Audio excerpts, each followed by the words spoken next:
As you all know, Cybermedia is India's oldest and largest IT media company. It has lived up to its traditions in creating quality media brands for the ICT industry, the enterprise community, and society at large. Cybermedia launched Voice and Data in 1994 and is India's leading telecom media brands connecting the digital world for all these 28 years.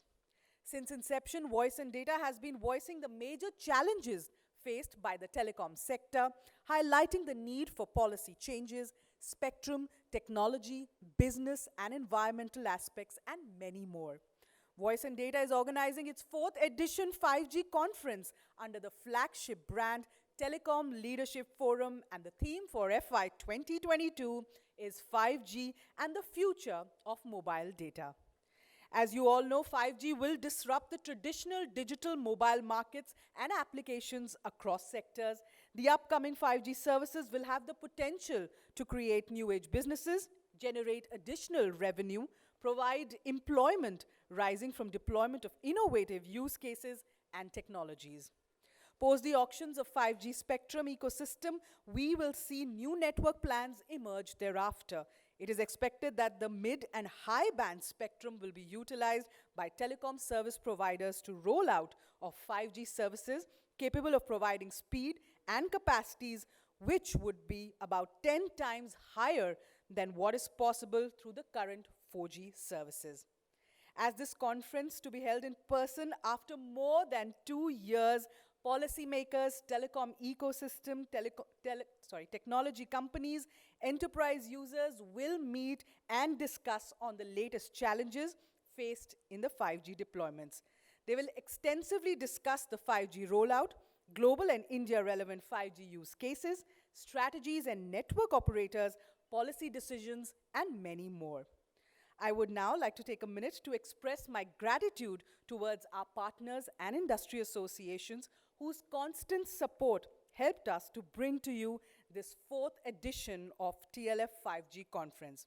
Our presenting partners, Telco DR and Totogi, platinum partners, Amazon Web Services and HPE and their PC solutions, supporting partners, COAI, CMAI, DIPA, Indian Space Association, Telecom Sector Council of India, SIA India, academia partner, APJ Education, research partner, Cybermedia Research, and DataQuest as media partner.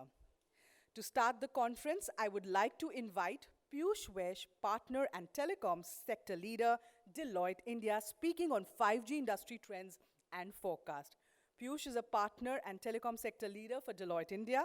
He's part of the risk advisory division with over 20 years of extensive process and risk consulting experience in the telecommunications sector. He has also worked closely with some of the policy-led initiatives at the industry level with the assistance of the Cellular Operators Association of India and the Telecom Regulatory Authority of India. Peeyush also leads the revenue assurance solutions across the telecom sector and has now diversified to multiple other industries. Let's put a warm welcome of applause for Peeyush. All right. Hi, good morning, everybody, and thank you so much for giving me the opportunity to come and have a chat on the 5G industry trends. You know, what I'm going to do over the next probably 15, 20 minutes is really not talk about what's happening in India. I think we've had enough of overdose on what's happening in India from a 5G perspective. Obviously, the auctions have been through, and I think a roaring success of the auctions. And I think the government has also been extremely supportive of the various reforms that have been carried out over the last probably 12 months. So I think overall, I think the telecom sector is really coming out of a lot of challenges that it was really going through. And I think probably the next 1 year or 2 years is going to really usher in a new wave from a telecoms perspective in India. And I think all of us are really looking forward to it. I think if you look at it historically, you know, as you say that, you know, while it may have been a little late for 5G in India, but I think it also comes with a pack of goodies. If you look at some of the other countries, like the Korea, US, etc., we actually launched it with release 15 on the 3GPP side. I think because of the fact that we've been delayed in India a little bit, I think we will start itself with the 16 version while the overall versions are at least now at 17, and hopefully in the next few years, I think the OEMs are talking about version 18, version 19. I think what it really means for us is the fact that it actually brings in significant amount of mobile enhancements for us, whether it's in terms of multiple input, multiple output, whether it's in terms of a lot of energy savings, dynamic spectrum sharing. I think these are some of the pieces that will definitely add a lot of value to India as we see the rollout happening. Hopefully the rollout will happen shortly. I think most of the operators have committed that we will have a rollout shortly, hopefully probably starting off somewhere closer to Diwali, which is not very far away from here. Also at the same time, I think if you look at it, 2-3 things which are going to be very critical from an India perspective, if I look at it, is one is ultra-low energy. Obviously, we have our own challenges in terms of the entire piece around sites and the power, etc. So I think in terms of the battery life, I think this version is going to really help us meet those objectives. In terms of mobility support, I think again something that this version of 3GPP16 will definitely help us out. So overall, we may be delayed, but I think India is on a good wicket at this point of time. I think we'll start with a very positive note. Pan-India, we have now, I think the entire spectrum's got rolled out. Operators are definitely on track to roll out in terms of 5G services. So I think definitely we should see a lot more happening. If I look at it, some of the countries where 5G's got rolled out in the past, whether it is Korea, whether it is US, they had to invest significantly into moving into the newer versions. I think that's one piece that probably India will catapult going forward. And I think that will give us a much more advantage as compared to some of the other countries. So definitely we're not late. I think a good start overall together. I think the next piece, and we will see a lot more happening from an India perspective. And most of you who worked on the telecom space know that India is a country which, at least in this space, and we're all very proud of the fact that at least in the telecom space, we really kind of drive our own parameters and we really make the rules of the game from a telco perspective. But if I look at it from some of the other countries, etc., 487 MNOs have already invested into 5G, and 187 countries or 187 operators have actually rolled out 5G services. So very clearly, a lot of learnings to happen to actually scale up, see what have been the challenges of the operators, what have been the challenges in the market, and really scale up from that perspective. The other piece is that, I think there was a lot of debate between non-standalone and standalone 5G services. I think as we get into a standalone 5G services, we will see a lot more integration happening. The entire 4G radio equipment from an NSA perspective may not be a very valuable thing from India, but I think we'll wait and watch how it gets rolled out. Definitely not in the key metro cities, but probably in the larger hinterland. We may see a different parameter coming all together. But definitely, 2027, which is not really far away, 5 years from now, I think globally we believe that roughly around 50% of the subscriptions are going to be 5G, which definitely means that India is not going to be falling behind.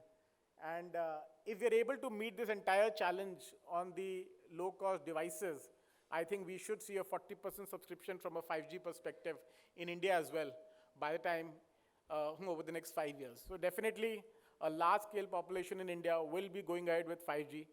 And I think when I'm going to talk about later, one of the key aspects that we also need to distinguish between 5G services and the previous generations is the fact that 5G will probably, the revenues that 5G is going to provide to from B2B segment is probably going to be far more as compared to some of the previous generations that have happened.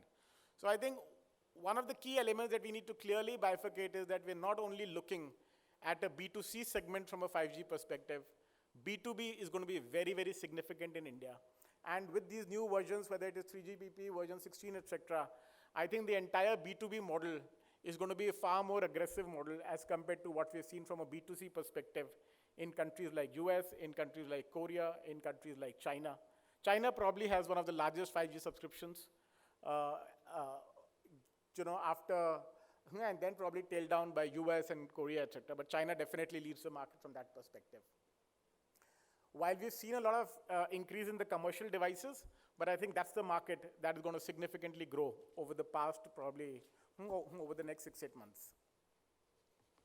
Okay, now what's going to happen from a private network perspective? Obviously, there was a lot of debate before the spectrum auctions happened that are we going to administratively give away the private network spectrum? Are the operators going to be given that spectrum which they're going to lease out to the private networks? So I think there's a whole debate, but I think now it stands very clear that the government has actually kept a separate band, both in the mid-wave and in the MM-wave band, to be given away for private networks. How that happens, I think probably in the next 3 to 4 months or 6 months, I think that will get rolled out. And we'll come to know a lot more over the next 3 to 4 months. But I think now that entire debate is now put to rest, where the government has very clearly said that they will administratively auction spectrum for private networks. And we've seen that happening. It's nothing new with India. We've seen that happening in countries like Germany, Finland, UK, US, where the private networks have been given spectrum separately.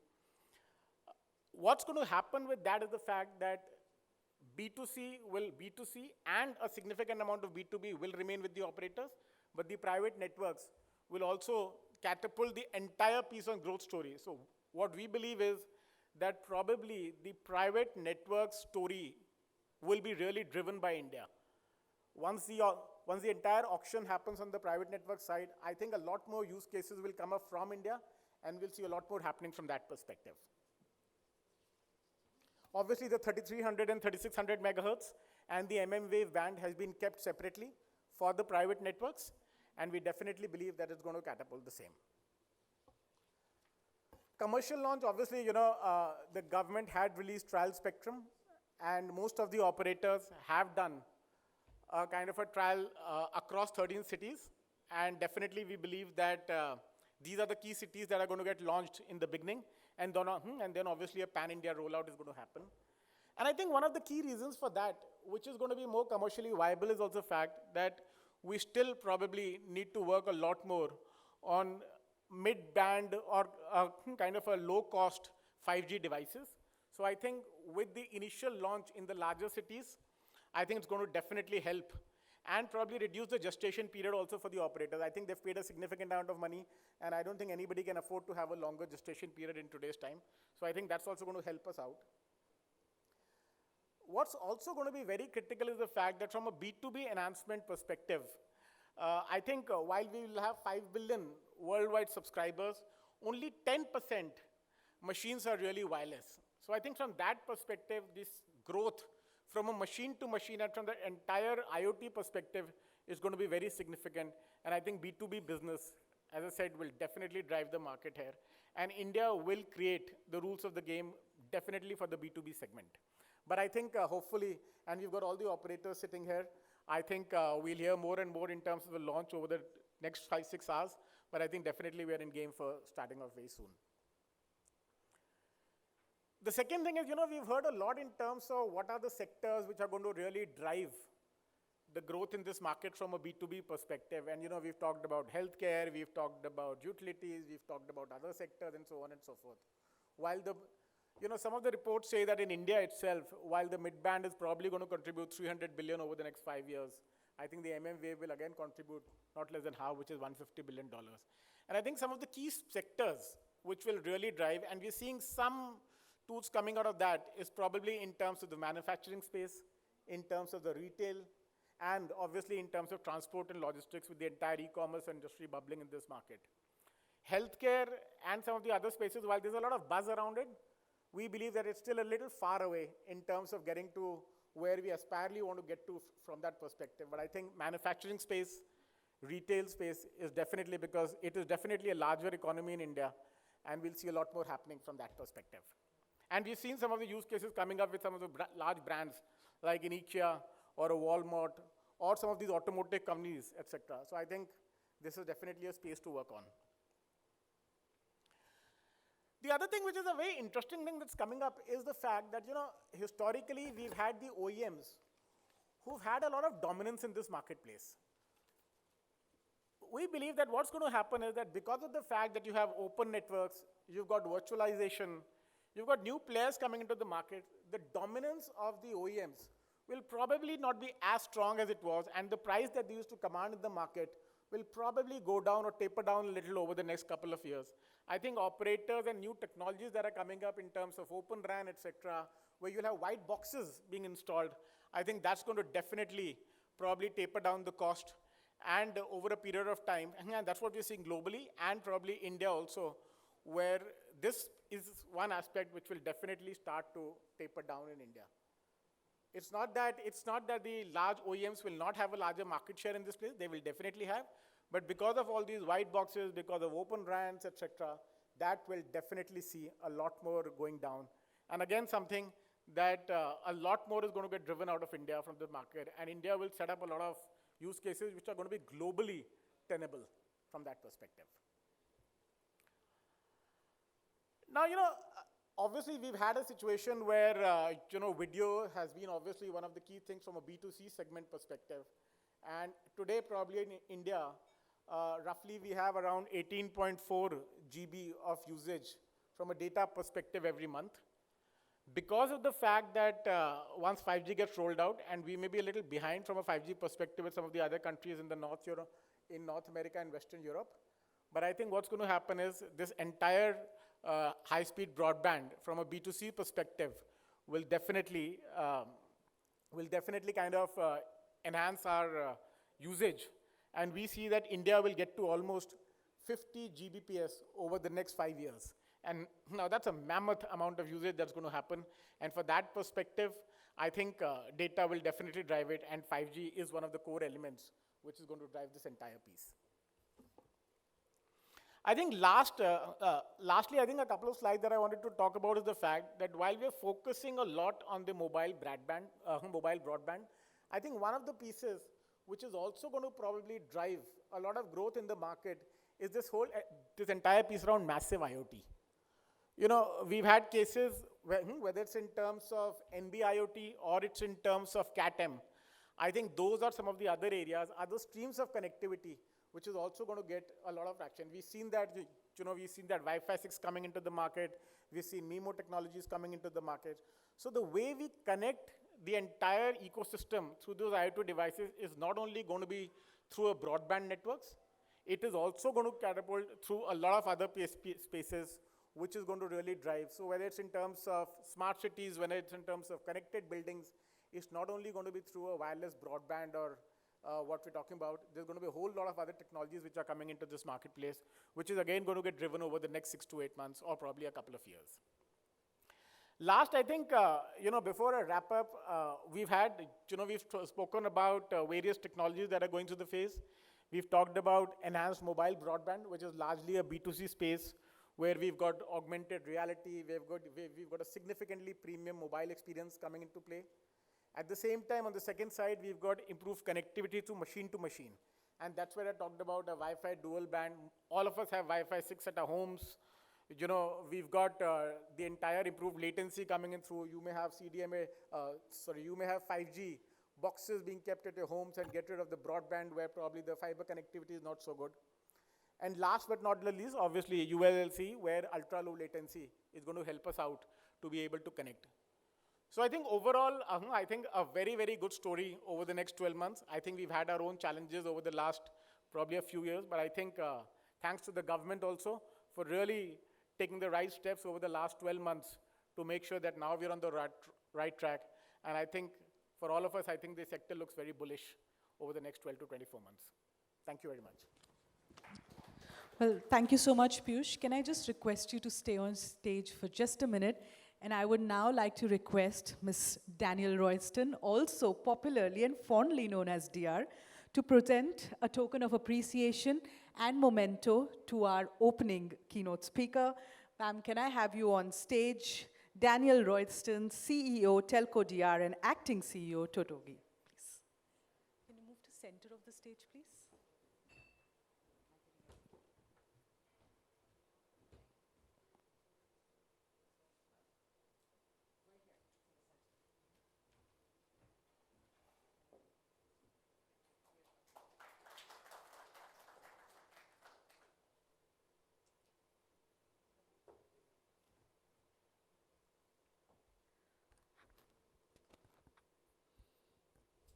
Thank you, Peeyush. Thank you, Daniel, for doing the honors.